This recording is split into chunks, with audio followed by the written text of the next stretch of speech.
আমরা ডাল রান্না করব, যাকে টক ডাল বলা হয়।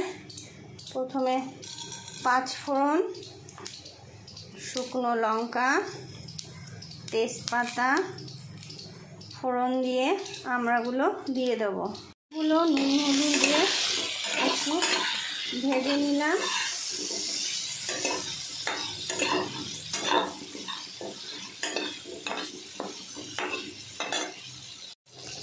এবার ডালটা সিদ্ধ করে রেখেছি, সে ডালটা দিয়ে দেবো।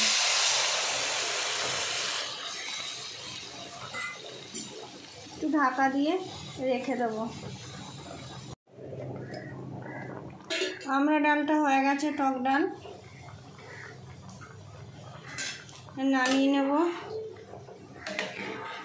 তোমাদের যদি ভালো লাগে এই আমড়া ডাল, তাহলে লাইক করবে, বাড়িতে করে খাবে, কমেন্টে জানাবে কেমন হয়েছে, আর শেয়ার করে দেবে।